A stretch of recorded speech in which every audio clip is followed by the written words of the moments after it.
सभी को नमस्कार। आज की YouTube की क्लास में आप सभी का स्वागत है।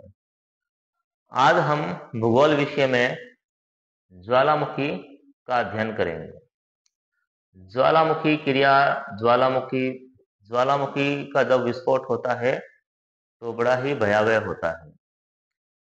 इससे माल और जान दोनों को ही नुकसान होता है। लेकिन भूगोल में इसका अध्ययन करते हैं, और क्योंकि ज्वालामुखी जब क्रिया होती है तो इसके द्वारा जो पृथ्वी पर है अनेक तरह की स्थलाकृतियां भी बनती है, और पृथ्वी के जो आंतरिक भाग है उसमें भी स्थलाकृतियों का निर्माण होता है। तो आज का हमारा विषय है ज्वालामुखी या वोल्केनो। ज्वालामुखी, देखिए, जो ज्वालामुखी है ये मुख्यतः जो पृथ्वी है, पृथ्वी के आंतरिक भाग की क्रिया है। पृथ्वी का जो आंतरिक भाग है वहां से ज्वालामुखी का उद्गार होता है। ठीक है? तो जैसे दो तरह के पृथ्वी पर दो तरह के बल लगते हैं, दो तरह के बल। ठीक है, प्रथम है आंतरिक बल, दूसरा है बाह्य बल। ठीक है? अब जैसे ज्वालामुखी है, ठीक है, यह आंतरिक बल में आता है, क्योंकि जो ज्वालामुखी का उद्गार है यह पृथ्वी के आंतरिक भाग से होता है। ठीक है, अब इसके विस्फोट के कारण से पृथ्वी पर असमानता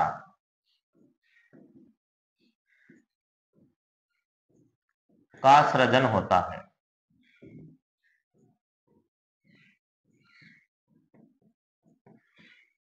असमानता का सृजन होता है, यानी जैसे डेविस का अपरदन सिद्धांत है या प्लैंक का जो अपरदन से संबंधित सिद्धांत है, उन दोनों में यह बताया गया है कि जो पृथ्वी है, ठीक है, जो पृथ्वी का जो धरातल है वो समतल है। उसके बाद जैसे आंतरिक बल कार्य करेगा, आंतरिक बल में जैसे ज्वालामुखी है या फिर भूकंप है, ठीक है, ये आंतरिक बल है, तो जो पृथ्वी है इस पर असमानता का सृजन होगा, यानी असमानताएं उत्पन्न हो जाएगी। असमानता का उत्पन्न होने का अर्थ है कि यहाँ मान लीजिए ज्वालामुखी उद्गार हुआ और उसकी वजह से एक पर्वत का निर्माण हो गया। जो धरातल पहले समतल था, ठीक है, लेकिन उसमें इस तरह से उभार आने से असमानता उत्पन्न हो गई। ठीक है, तो ज्वालामुखी क्या करते हैं, पृथ्वी पर असमानताएं उत्पन्न करते हैं। तो सबसे पहले जो ज्वालामुखी है इसके विषय में, इसकी जो संरचना है ज्वालामुखी की वो देखते हैं।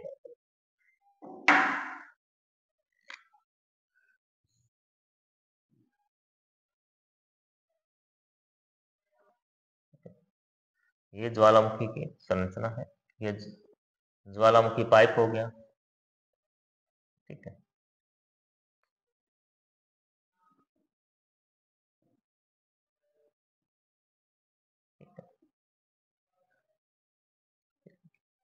ये मुख ज्वालामुखी का ये है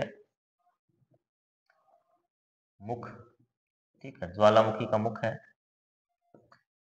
इसे ही अपने क्रेटर भी कहते हैं। अगर इसका आकार, अगर ज्वालामुखी का जो मुख है विस्फोट की वजह से इसका आकार बड़ा हो जाता है ज्वालामुखी मुख का, तो इसे कालडेरा कहते हैं। ठीक है, तो इसे कालडेरा भी कह देंगे। ज्वालामुखी नली,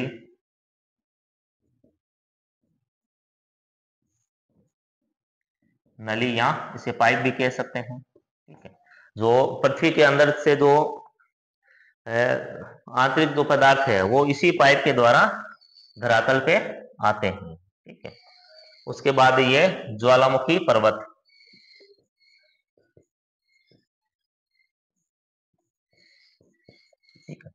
जैसे ज्वालामुखी का जो उद्गार है वो लगातार हो रहा है, और जो लावा है वो ये बाहर आकर जमा हो गया, और एक जैसे लावा की परत बन गई, एक के ऊपर एक लावा की परत बन गई है, और इसने जो लावा है तो इसने एक पर्वत का रूप धारण कर लिया। तो ये ज्वालामुखी है, इसकी संरचना है।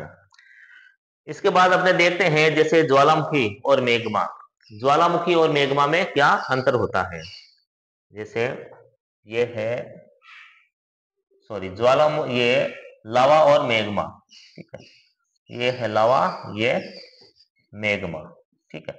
देखिए, लावा उसे कहेंगे जो, जैसे ज्वालामुखी का जब विस्फोट होता है, जो पदार्थ पृथ्वी के ऊपर आते हैं उसे तो कहते हैं लावा। पृथ्वी के ऊपर, ठीक है, जो पदार्थ ज्वालामुखी का जब उद्गार होता है और जो पदार्थ पृथ्वी के ऊपर आकर ठंडे होते हैं, ठीक है, उन्हें कहते हैं लावा। अब मैग्मा उसे कहेंगे कि जो, जैसे ज्वालामुखी का विस्फोट हुआ और विस्फोट इतना तीव्र नहीं था, ठीक है, विस्फोट की जो तीव्रता थी वो कम थी।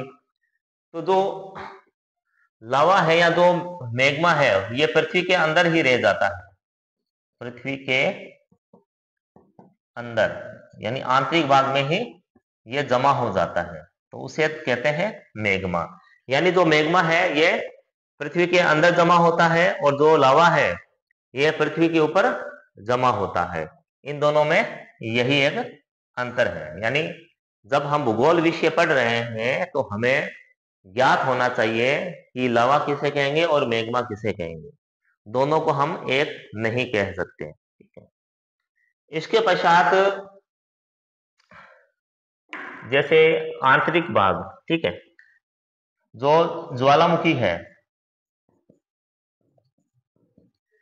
ज्वालामुखी के आंतरिक भाग में बनने वाली स्थलाकृतियां, ठीक है। अब ज्वालामुखी के आंतरिक भाग में देखिए स्थलाकृतियां बनेगी, बेथोलिथ,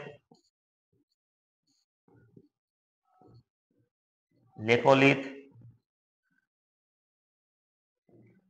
डाइक, सील, ठीक है। ये जो स्थलाकृतियां हैं ये आंतरिक स्थलाकृतियां हैं। जब ज्वालामुखी का जब विस्फोट होता है, जैसा कि यहाँ बताया है कि लावा और मैग्मा में, ठीक है, तो अगर विस्फोट की तीव्रता कम होती है तो जो ज्वालामुखी का जो पदार्थ है वो पृथ्वी के ऊपर नहीं आ पाता है, पृथ्वी के अंदर ही जमा हो जाता है, और उनके जमा होने से, यानी मैग्मा के द्वारा बनने वाली स्थलाकृतियां है बेथोलिथ, लेकोलिथ, सील और डाइक, ये आकृतियां है। उसके बाद जब ज्वालामुखी की तीव्रता अधिक होती है तो बाह्य भाग, यानी पृथ्वी के ऊपर, ठीक है, पृथ्वी के ऊपर ऊपर बनेंगे बाह्य भाग में, जैसे ज्वालामुखी, ये ज्वालामुखी है, ये गर्म जल के सोते, उसके बाद गीजर, ठीक है, गीजर है, ठीक है, और धुआंरे, ठीक है, ये पृथ्वी के बाह्य भाग में बनते हैं। गर्म जल के सोते और गीजर है, इनसे क्या है, प्राकृतिक रूप से पृथ्वी के अंदर से जो गर्म जल है वो प्रवाहित होता रहता है, ठीक है। तो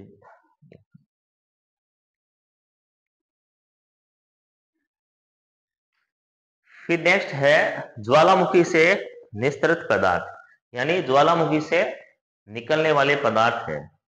ज्वालामुखी से मुख्य रूप से 3 तरह के जो पदार्थ है वो निकलते हैं। सबसे पहले है वाष्प या गैसें, उसके बाद विखंडित पदार्थ, और तीसरे स्थान पर है अपने लावा पदार्थ। ठीक है। अब जब ज्वालामुखी का जब उद्गार होता है या तो विस्फोट होता है तो सबसे अधिक मात्रा में गैसें और वाष्प ये निकलती है। ठीक है। और इसमें भी जो वाष्प है सबसे अधिक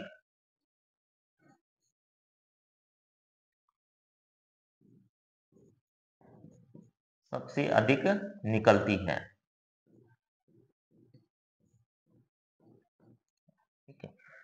कम ये लगभग निकलती है 60 से 90%। ठीक है। जो वाष्प है, जल वाष्प है, ज्वालामुखी से सबसे अधिक निकलती है और 60 से 90% तक। ठीक है। उसके बाद इसमें जैसे CO2, कार्बन डाइऑक्साइड,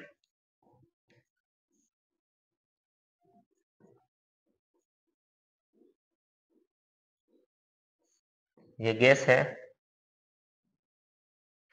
उसके बाद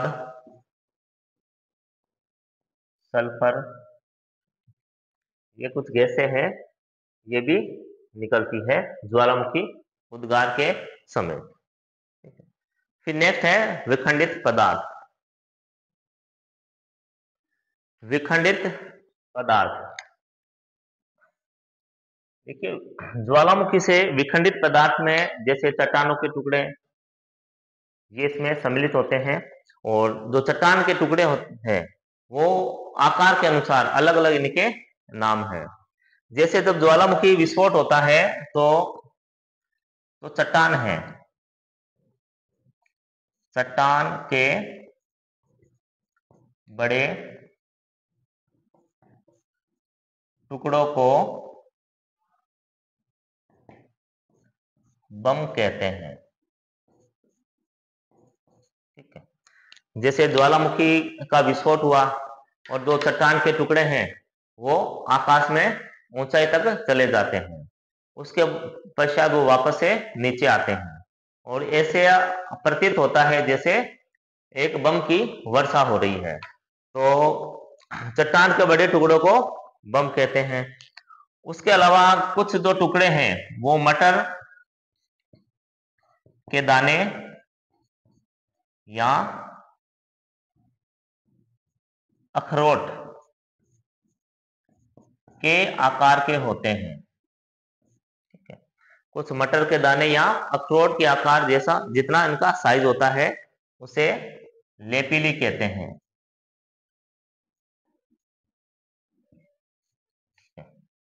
यानी जिन चट्टानी टुकड़ों का आकार बड़ा होता है उसे बम कहते हैं और जिनका आकार मटर के दाने या अखरोट के आकार के दो चट्टान के टुकड़े हैं उन्हें लेपिली कहते हैं।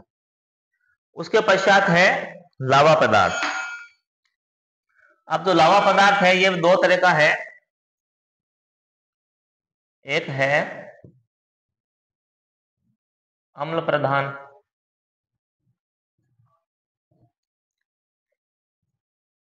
और दूसरा है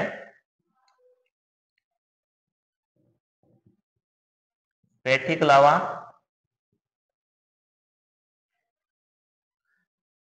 या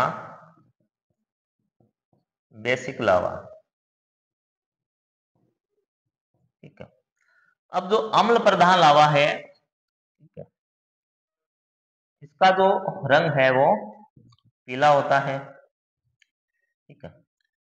भार कम होता है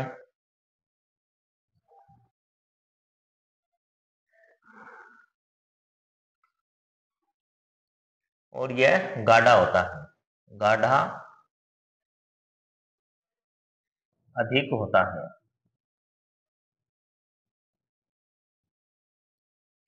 क्योंकि सिलिका की मात्रा इसमें अधिक होती है तो यह गाढ़ा होता है। यानी लावा पदार्थ है दो तरह के हैं, अम्ल प्रधान लावा और पैठिक लावा।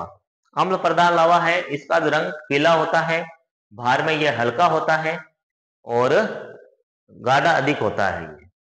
उसके पश्चात है पैठिक लावा या बेसिक लावा। ठीक है। इसका जो रंग है वो गहरा होता है रंग गहरा,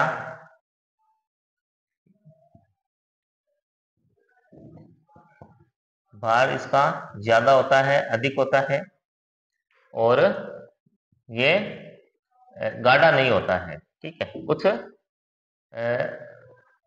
तरल होता है ये। ठीक है, अधिक गाढ़ा नहीं होता है, ये तरल होता है। ठीक है, तो ज्वालामुखी से निकलने वाले पदार्थ वाष्प और गैसें, विखंडित पदार्थ और लावा पदार्थ। और जब भी पूछा जाए कि ज्वालामुखी का जो विस्फोट होता है सबसे अधिक कौन सा पदार्थ निकलता है, तो उसमें जल वाष्प है वो सबसे अधिक होगी। 60 से 90% तक जल वाष्प निकलती है।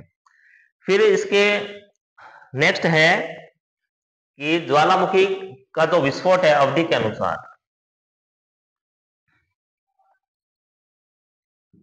क्योंकि ज्वालामुखी है ये जैसे सक्रिय ज्वालामुखी, सुप्त ज्वालामुखी और मृत ज्वालामुखी।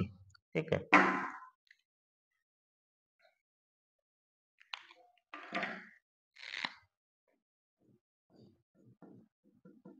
उद्गार की अवधि के अनुसार।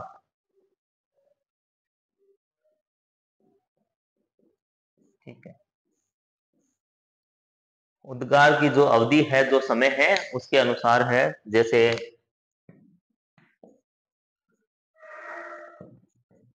सक्रिय ज्वालामुखी,